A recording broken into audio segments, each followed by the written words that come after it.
All right, thank you. I'm happy to be back because I already have been here last year and I also talked about digital ecosystems. Well, and a lot of things have happened during the last year and new trends are there, new hypes maybe, and digital ecosystems we think are still relevant. So today we want to talk about digital ecosystems and, well, some trends that might impact digital ecosystems. And before we actually talk about these hypes, we have to start talking about digital ecosystems again, namely explaining what they actually are, so you understand what we talk about. And we start from the very beginning, actually, again, because we start from a record. I'm too young for that, to be honest. I did not go to stores to buy records, but I heard people doing that. Going to a store, browsing through beautifully designed covers, I've heard. They were beautiful at the time. They chose their their record. They went to the checkout, made their purchase, and at home put the record in their player and enjoyed music. And something has happened during the 90s because the CD got into the market and kind of replaced the record. And what's actually happened there is that we replaced an analog thing, the record, by a digital thing, the CD. But basically everything else has not changed at all. People still went to the store, browsed through covers. I've heard they are not as beautiful as before. Well, still, they made their selection, went to the checkout, did their purchase, put the CD at home in their player, and enjoyed the music. And this is what we call digitization, making something analog to something digital. We go one step further, because around the year 2000, in this example, we see the Apple iPod. And in this case, people somehow managed to get their music without even leaving the house, without going to a store, without browsing through covers, but just by having a completely digital process of buying music. They can have a selection of the so-called 1,000 songs in a pocket, but as we see, no longer going anywhere, but it's just a digital process. But this is not yet the end, what we have reached. What we reached now, today, is the change of business models. So before we had a digitalization, so other than the digitization, we did not change only the product, we changed the process, and now we changed to completely different business models. This means nowadays, at least I think most of us no longer purchase individual music, but we just go to Spotify or another streaming service. We have a subscription there, and we just enjoy any music that we would like to do. And maybe this can even be called digital disruption, because they are completely new business process, a really huge change. And this is what digital ecosystems are about. Not the minor changes, not the epsilons, not the deltas, not making the antenna a bit smaller, the display a bit larger, having foldable phones, sliding keyboards, but really a big change. That is what digital ecosystems are about. And we see these basically everywhere. Each and every domain is somehow affected by this drastic change of new business models that come up. And I'm sure you have seen many of these logos, many of these examples, maybe used them already. And now still, what does it mean to be a digital ecosystem? Well, let's look at an example. I'm quite sure most of you are familiar with it, Airbnb. And we talk here about Airbnb lodging because Airbnb does also other things. Airbnb Experience, also a service that they have.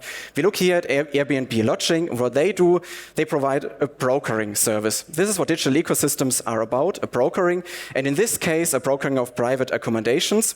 They are provided by private hosts, so people who have an apartment and don't need it anymore, or at the time. And they provide it for travelers, people who go on vacation somewhere. So this is, as an example, to illustrate what digital ecosystems are about, connecting different sides of a market that before have not been connected, at least not in a digital way. So we see a typical example how we illustrate this. On the left side, the providers of an asset, in this case, the accommodations, and on the right side, the consumers. And they are brought together on this digital platform in a technical way so they can access and provide the assets. Just one more example, but I'm sure you got the idea. eBay, well, what do? They provide brokering of basically any kind of things that people want to get rid of, and they connect sellers and buyers. If we look at that, it might look like digital ecosystems are mainly an American thing, because we see a lot of examples from American companies. On this slide, I'm quite sure that some logos you are not familiar with, but these are digital ecosystems originally from Germany or mainly active in Germany. And we see that this is a change that's also happening here in various domains. And in fact, we wrote a whole study about digital ecosystems in Germany. It is available online. And actually, if you're interested, tomorrow at 1:30, we have a talk at our Fraunhofer booth where we'll show you more about digital ecosystems in Germany and what we can learn from them. And well, what the study shows is that digital ecosystems do not only come from the Silicon Valley. In fact, they also do not need to be only from Berlin, but we see that basically everywhere. So, but if I say we see that already everywhere, one could claim, digital ecosystems, is that already some kind of an old hat? Well, not really. These digital ecosystems are still coming up, but at the same time, of course, as all these companies, they are affected by trends that affect digital ecosystems, and that is what we want to look at now. So let's explore these trends together. We have brought several of these trends with us, and we will not only explore them ourselves, but bring along some people. And the first explorer that we bring on stage here is this guy. Who knows him? Okay, that's not a shame.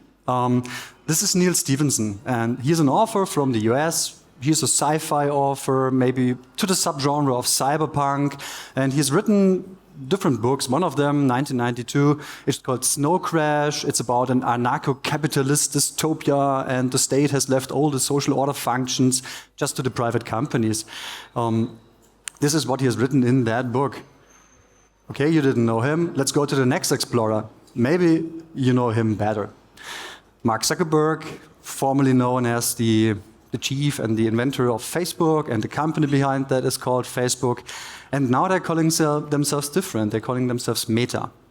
And the reason why we've brought both of these explorers on stage is because in that book, Snow Crash, Neal Stephenson has already envisioned that idea of the metaverse as a place where people flee into to get out of the daily lives, to have a place of connection, of virtual connection with other people.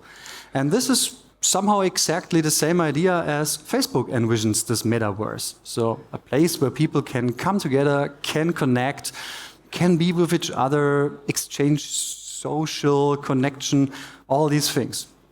And obviously, you've been here already, you have heard a lot about the metaverse, so there's that industrial metaverse and other things. And really, to be honest, I don't really know what a metaverse should be. And interestingly enough, Matthew Ball, metaverse expert, he also says we don't really know what a metaverse is. But he has an idea of the metaverse. So it could be, or according to him, what a metaverse will be is a fully functioning economy. A place online where there is another economy going on besides the other economy that we already have. He also says this is something about interoperability. So a great interoperability of digital items, of data, of the assets, of the content, everything working together with each other, and so on, as it's written here. And especially also, there will be a wide range of contributors in that metaverse. And now we think back about what Matthias told us about digital ecosystems, and we can see the connection already there. So there's that online economy with many contributors that exchange things with each other, and a lot of providers with a lot of interoperability. This is more or less exactly the same idea that we have in the digital ecosystems. So question here is, when we talk about digital ecosystems, will the metaverse be eating them, destroying them? Probably not. But what we can see is digital ecosystems share so many commonalities with the idea and that vision of the metaverse that even though we don't know what a metaverse should be, we don't know it yet, we right now have the time to shape it. So if you are engaging a digital ecosystem, if you are running one, if you are planning about running one, then you really have to think about the metaverse as well. What will this mean for your business model? What will this mean for your content, for the content distribution, for the connection of the content? So the metaverse isn't there yet, but it is something to consider for the digital ecosystems. And let's look at the next trend. Yes, so do you know this person? Greta Thunberg. So from a rather technical topic, the metaverse, we switch to another topic that still is very relevant. I think last year at Hub in Berlin, it was my first encounter with Klimakleber. I think at the time they did not even yet have this name, but it was the first time that I saw people sitting on the street and, being glued to the street and wondering what is that all about. And I think probably Greta Thunberg and some others took up the initiative on a topic that of course is a trend and of course an important topic. And while it sounds like it's just about the environment, of course it's clear that there is influence to the IT, and the IT on the other hand has influence on sustainability on this big topic about how we treat our planet. And we want to differentiate two things first. So first, sustainable IT. That is something that I don't want to talk about so much, because this is about making algorithms more efficient, about making computers consume less energy, being in general more efficient, consuming less energy. What we are more interested about is to create sustainability by IT. This means using IT to make the world more sustainable, more green. And we brought some examples of digital ecosystems that try to do exactly that. Too Good To Go maybe is a digital ecosystem that you have heard of. What they do is they provide brokering, again, as all the digital ecosystems do. They broker food that might be wasted if no one would take it, so provided by restaurants in the evening when they notice that there are some leftovers and they can't use them anymore for their regular provision. They offer it for a discounted price or even for free, so that hungry people can pick it up in the evening. And of course they try to do that to avoid waste, to do something good for our environment. In a completely different direction goes a startup that is also from Kaiserslautern, that's why we know it very well. Full Flamingo, what they do is they broker compensation. What does this mean? I'm sure you're familiar with the compensation that you can pay when you do flights, that you can, spend some money to somehow compensate the damage that you do to the environment by taking the flight. And they try to do that, to apply that same mechanism to everyday products that we buy. For example, if you buy shoes, then the idea is that the damage is calculated and can be compensated. So that's why they connect the buyers via shops that participate, and they distribute the money to organizations that do something good for our environment. They create wells, or they plant trees, or generally do something to compensate the damage that we do.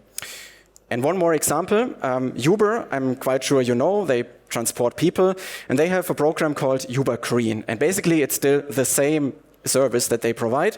There are people driving the car and there are people who want to get a transportation. They are brought together. But if you select Uber Green, or at least I don't even know if it's available in Germany, but in other countries it is available, that if you accept to wait a little bit longer for a car that is supposed to be better for the environment, a hybrid car, an electric car, then the idea is that you do something good for the environment by using a more green transportation. So how to put this all together? What we see here is different digital ecosystems that are designed specifically for making the world more sustainable. I added Winded here, an example. It's also from the sharing economy. It's used clothes that they broker. So the idea is that they are specifically designed. Then there are other digital ecosystems that are not really designed for making the world more sustainable or doing something good to the environment, but still, by what they are doing, they provide exactly that. The example of Uber Green I've shown you, nothing really has changed, but they just try to incentivize people to use vehicles that are more green. There is Schüttflix, an example also from Germany, and what they provide is bulk cargo, Schüttgut in German, that is provided by the organizations that have this and transported to constructions. And by optimizing the routes that the trucks take, they try to be more efficient. They try to be let trucks drive not around with empty spaces, but always have an optimal route and try to connect construction sites in a proper way. So by doing that, they do something good for our environment. Here, some German car manufacturers are involved in that. They, of course, do route optimization, and also this helps to consume less energy. And for doing this, we need proper methods. Maybe you remember last year we also talked about tangible ecosystem design, our approach to design digital ecosystems. And of course, that is also at this point where we consider sustainability as one driver for digital ecosystems. Well, and then there are also other digital ecosystems. And I don't want to blame them, but of course these are digital ecosystems that provide services, but potentially have some at least doubtful impacts on our environment.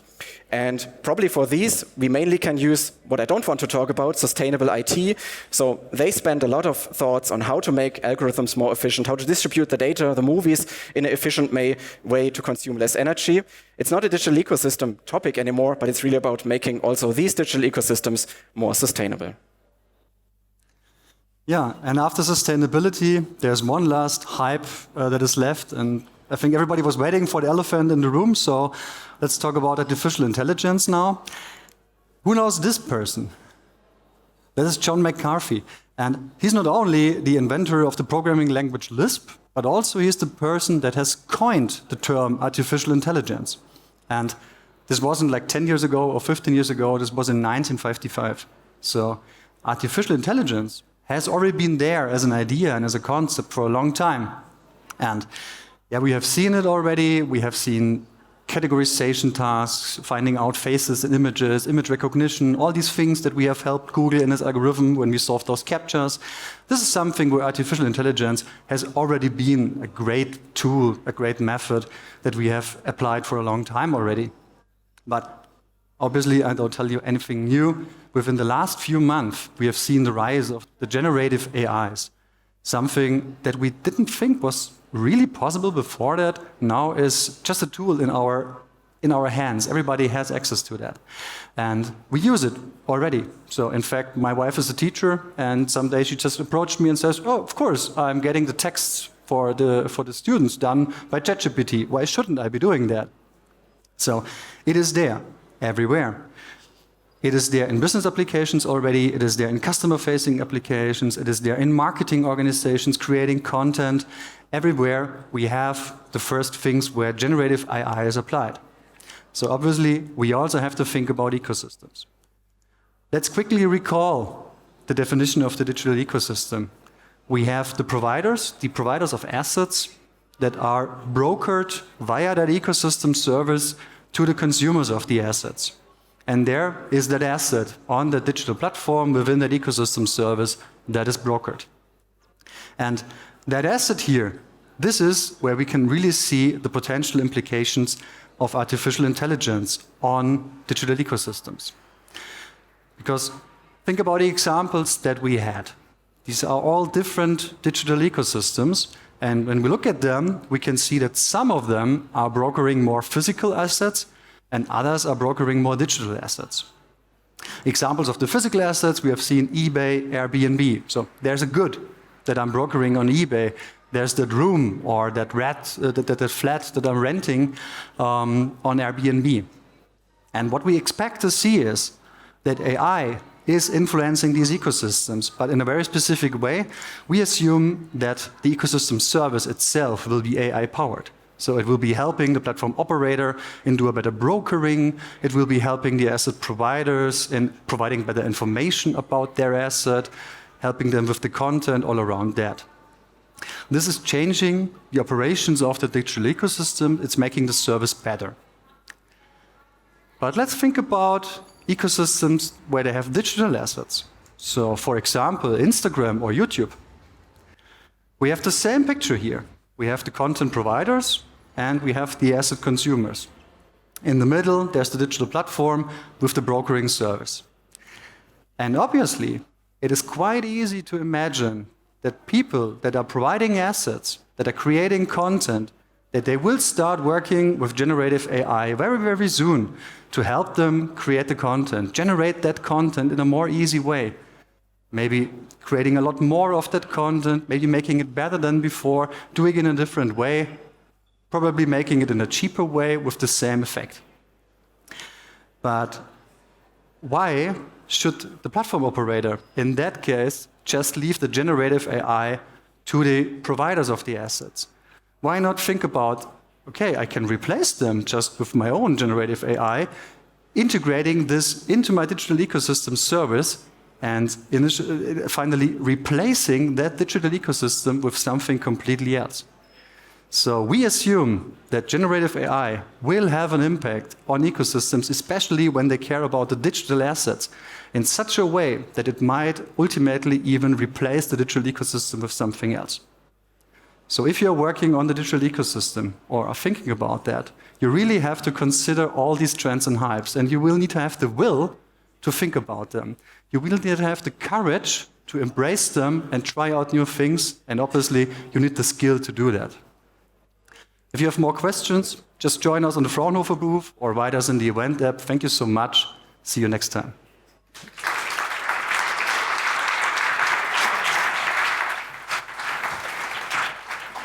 Thank you so much. Unfortunately, I think we don't have time to do questions here, but as you said already, you're going to be at the Fraunhofer stand, so please join them later if you have any further comments or questions about the presentation.